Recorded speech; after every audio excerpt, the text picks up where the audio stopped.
नया मित्रों, आप सभी को स्वागत है फिर से हमारे यूट्यूब चैनल पे। आज के इस वीडियो में देखेंगे कि मान लीजिए आपके पास एक्सेल में कुछ ऐसी टेबल है। देखिए, ये काफ़ी लंबी टेबल है जिसमें लगभग 55 रो हैं और इसमें लगभग कॉलम आपको दिखाई देंगे के तक इसमें कॉलम है। अब मान लीजिए आपके पास इतनी सारी लंबी टेबल है और आप चाहते हैं जो यहाँ पे आपको राम का डेटा यहाँ पे दिखाई दे रहा है, जिससे राम ने मैथ में 84 नंबर यहाँ पे पाए हैं, और यही राम आपको यहाँ पे दिखाई दे रहा है 49 नंबर पर लिखा है, लेकिन यहाँ पे राम के नंबर 49 है। यहाँ पे राम के मैथ के नंबर 84 दिखाई दे रहे हैं और यहीं पे आपको राम के नंबर 49 टाइप करके रखे हैं, और आप चाहते हैं आप यहाँ पर भी राम के नंबर को 84 टाइप कर दें।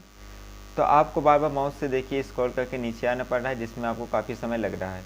और अगर आप चाहते हैं कि जो ये आपके ऊपर वाली रो दिखाई दे रही है ये फ्रीज हो जाए, एक तरह से जम जाए, यानी कहने का मतलब कि ये वाली लाइन आपके माउस से स्क्रॉल करें तो ये ऐसे ही रहे, स्टैटिक स्थिर हो जाए और केवल ये सारा सीट ही स्क्रॉल हो।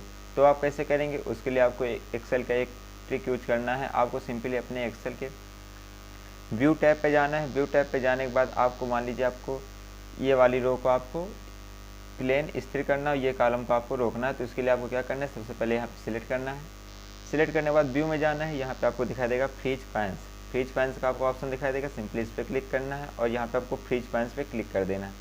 अब देखिए, जैसे आप माउस को स्क्रॉल करेंगे, देखिए मैं माउस को स्क्रॉल कर रहा हूँ और ये वाली लाइन मेरी स्टैटिक स्थिर हो चुकी है, केवल इतनी सीट ही मेरी घट बढ़ रही है। अब मैं सिंपली यहाँ से राम के डाटा को चेंज कर सकता हूँ। आप यहाँ से कुछ भी अपने सुविधा अनुसार आप जो चाहे वो यहाँ से देख सकते हैं। उसके बाद मान लीजिए आपको केवल ये कॉलम भी आपको मतलब ये जो आपको कॉलम दिखाई दे रहा है, अब जैसे मान लीजिए मैंने यहाँ पे सिलेक्ट किया था, अब मैं जैसे यहाँ से देख करूँगा, ध्यान दीजिए मैंने यहाँ पे सिलेक्ट किया था, अब मेरे ये साला ये दो कॉलम भी आपको स्टैटिक हो जाएंगे, क्योंकि मैंने इस सेल पे सिलेक्ट किया था। यहाँ इस सेल से मतलब ये है कि इस सेल से ये सारा डाटा ही मेरा आगे पीछे होगा, ये दोनों कॉलम और ये लाइन मेरी स्टैटिक स्थिर हो जाएगी। अब मान लीजिए आप केवल चाहते हैं कि मेरी ये ही लाइन केवल स्थिर हो और पूरे कॉलम मेरा स्थिर ना हो, तो उसके लिए आप क्या करना है, फ्रीज पैंस पे जाना है। फ्रीज टॉप रो, केवल टॉप रो पे क्लिक करेंगे तो केवल आपको टॉप रो फ्रीज होगी। देखिए केवल मेरी टॉप रो फ्रीज होगी। अब मैं यहाँ पे देखिए करूँगा तो मेरा सारे कॉलम आगे पीछे बढ़ेंगे। अब आप केवल चाहते हैं कि केवल मेरी फर्स्ट कॉलम ही फ्रीज हो, तो उसके लिए क्या करना है, सिंपली यहाँ पे जाना है फ्रीज फर्स्ट कॉलम। अब देखिए जैसे आप फ्रीज फर्स्ट कॉलम करेंगे केवल आपकी फर्स्ट कॉलम ही फ्रीज होगी, बाकी कॉलम में कोई चेंज नहीं होगा। और देखिए आपको फर्स्ट रो भी आपकी आगे पीछे होगी। अब मान लीजिए आपने जो भी फ्रीज लगाया है उसे हटाना चाहते हैं तो सिंपली यहाँ पे जाइए फ्रीज पैंस पे, अनफ्रीज पैंस पे करिए, देखिए आपका अनफ्रीज पैन हट चुका है। तो उम्मीद है आपको समझ आ चुका होगा कि अपने फ्रीज पैंस का यूज़ किस तरह से करेंगे। अपने सुविधानुसार आप freeze column, freeze top row, freeze top column कर सकते हैं तथा आप कॉलम रो साथ को भी फ्रीज कर सकते हैं। अब चलिए समझ लेते हैं जो हमारा इसमें एक स्प्लिट होता है वो किस तरह से काम करता है। मान लीजिए स्प्लिट हमारा इस तरह से काम करता है। स्प्लिट जैसे मैं आपको दिखाता हूँ, मान लीजिए आपको यहाँ पे देखिए राम का डाटा दिखाई दे रहा है, श्याम का दिखाई दे रहा है, इसी तरह आपको यहाँ पे देखिए राम का डाटा दिखाई दे रहा है, श्याम को दिखाई दे रहा है, और यहाँ पे देखिए टोटल सम, इन सारे नंबरों का टोटल सम यहाँ पे दिया हुआ है। अब मान लीजिए आप चाहते हैं कि मैंने यहाँ पे राम के डाटा में कुछ भी चेंज किया, तो आप चाहते हैं कि देखना चाहते हैं कि आपके टोटल सम में कैसे मतलब आपने मान लीजिए मैं आपको समझाता हूँ।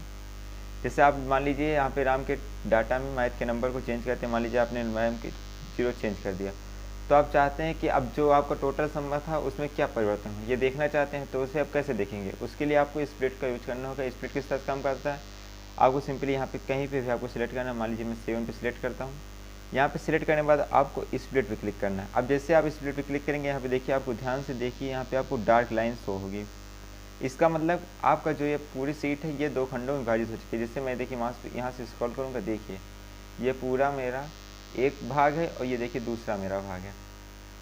अब यहाँ पे आप सिंपली स्क्रॉल करके देखिए आपको यहाँ पे टोटल सम दिखाई देगा। अब जैसे मान लीजिए मैं यहाँ पे कुछ सिलेक्ट करता हूँ, मैं यहाँ से मान लीजिए मैं 80 कर देता हूँ, तो ध्यान से देखिएगा आपको यहाँ पे कुछ चेंजेस दिखाई देगा। ये देखिए यहाँ पे मान लीजिए मैं इसे 0 कर देता हूँ, देखिए यहाँ पे आपको चेंजेस दिखाई देगा ये।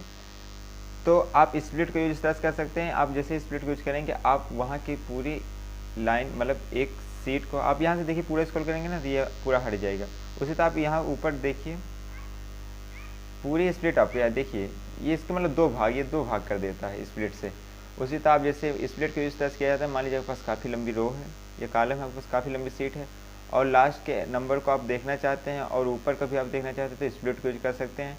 सिंपली आप स्प्लिट करके आप उसे नीचे से ऊपर तक ला सकते हैं और यहाँ से आप जैसे इसमें कुछ चेंज करेंगे, मान लीजिए मैं इसे 0 कर देता हूँ, तो देखिए आप इसके टोटल सम में ऑटोमेटिकली चेंजेस देख सकते हैं। ये देखिए तो स्प्लिट को यूज करके आप बड़ी आसानी तरीके से बड़े से बड़े सीट को उसमें जो परिवर्तन होता है उसे पास में ला के देख सकते हैं और स्प्लिट को यूज करके उसे दो भागों में कर सकते हैं। देखिए आप यहाँ से इसके दो भाग हो चुके हैं। उसी तरह मान लीजिए आपको फिर से स्प्लिट कराना है, सिंपली स्प्लिट पे क्लिक करें।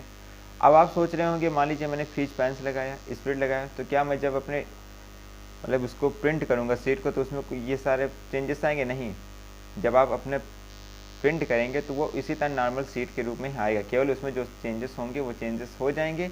लेकिन आप सोचें कि मान लीजिए मैंने स्प्लिट लगाया तो क्या उसके भी दो भाग हो जाएंगे? तो ऐसा कुछ नहीं होगा। जब आप इसे प्रिंट निकालेंगे तो वो एक सिंपल नॉर्मल फॉर्म में प्रिंट होगा। तो उम्मीद समझ में आ चुका होगा कि आप अपने फ्रीज पैंस का और स्प्लिट को यूज करके अपने सुविधा के अनुसार अपने फ्रीज पैंस और स्प्लिट को यूज कर सकते हैं और उसके यूज़ से बड़ी आसानी तरीके से टाइम सेव करके अपने डाटा को इंटर कर सकते हैं और उसमें इम्प्लीमेंट कर सकते हैं। तो अगर आपको वीडियो अच्छी लग रही हो तो हमारे चैनल को लाइक सब्सक्राइब करें और चैनल पर जाके हमारे प्लेलिस्ट को एक्सेस कर लें, बुकमार्क कर लें। मिलते हैं नेक्स्ट वीडियो में। थैंक्स।